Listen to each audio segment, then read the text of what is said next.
விவசாயம் பண்ணுறதுலே ரொம்பவும் எளிமையான அப்படின்னா வந்து உங்களுக்கு வந்து இந்த உளுந்து உளுந்து பயிரிட்டிங்கன்னா வந்து உங்களுக்கு களை எடுக்கிற மிச்சம் எல்லா இதுக்குமே மிச்சம்.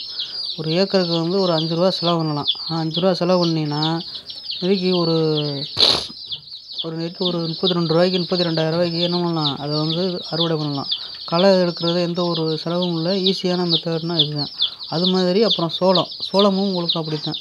அது வந்து 4 மாதத்தாகும். அது மாதிரி அதில் வந்து வேலையாட்கள் இதெல்லாம் அதிகமாக தேவைப்படாது. ஃபஸ்ட்டு ஒரு ட்ரிப்பு களை எடுத்து விட்டாவே ஓரளவுக்கு உரத்தை போட்டு விட்டிங்கன்னா நல்லா வேகமாக வளர்ந்துடும். அதுவும் கொஞ்சம் ஈஸியான மெத்தடு. ஃபஸ்ட்டு சொல்கிறேன். சோளம் வந்து உங்களுக்கு வந்து ஈஸியான மெத்தடு. அது எந்த ஒரு செலவும் இருக்காது. அதே மாதிரி உங்களுக்கு வந்து உளுந்தும் வந்து உங்களுக்கு எந்த ஒரு செலவும் இருக்காது விவசாயம் பண்ணுறதுக்கு. அதுபோக இன்னொரு மெத்தட் என்னென்னா, வீட்டில் வந்து ஒரு சின்ன இது மாதிரி அமைச்சு வீட்டில் அன்றைக்கி நாடு என்ன பண்ணலாம், பெருவிடை. அதாவது பெருவிடைன்னா கோழி இருக்குல்ல, கோழி உங்களுக்கு அதுவும் வளர்க்கலாம். அதுவும் உங்களுக்கு ஈஸியான மெத்தடு தான். பெருவிடைங்கிறது வந்து சாதிச்சேவைன்னு சொல்லுவாங்க. அந்த இது வளர்த்தீங்கன்னா உங்களுக்கு அதுலேயும் நல்ல வருமானம் இருக்குது. உங்களுக்கு ஓரளவுக்கு வருமானம் அதுலேயும் வரும். இந்த சாதிச்சேவை ஒரு 20 இது வளர்த்தீங்கன்னா உங்களுக்கு ஒரு கோழிக்கு ரூ. 1000 வீதம். 20 வளர்த்தீங்கன்னா என்னாச்சு, 20,000. 40 வளர்த்தா ரூ. 40,000 ஆகிப்போச்சு. ஈஸியாக என்ன பண்ணிடலாம், ஒரு வருஷத்துக்கு ஒரு பார்ட் டைம் இது மாதிரி தனியாக உங்களுக்கு ஏடிஎம்லேருந்து காசு கிடக்கிற மாதிரி உங்களுக்கு வீட்டிலேருந்து அது ஈஸியாக கிடைக்கும்.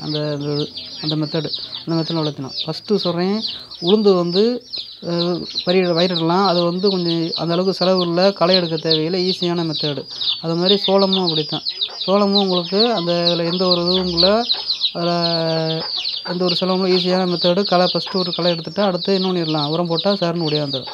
அடுத்து வந்து கோழியிலே இந்த சாதிச்சேவைன்னு சொல்லுவாங்கல்ல, பெருவிடை.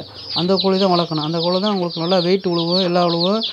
ஒரு இது கோழி வந்து ரூ. 1000க்கு மேலே போகும். ஒரு 30 வளர்த்தீங்கன்னா ஒரு 30,000 ஆகிப்போச்சு. இப்படி ஓரளவுக்கு நம்மளுடைய வருமானத்தை ஈஸியாக நம்மளே இது பண்ணிக்கிடலாம். பிடிச்சிருந்தா அந்த வீடியோவுக்கு சப்ஸ்கிரைப் பண்ணுங்கள், லைக் பண்ணுங்கள். கொஞ்சம் லைக் பண்ணுங்கள். அந்த வீடியோவுக்கு சப்ஸ்கிரிப்ஷன் பண்ணுங்கள்.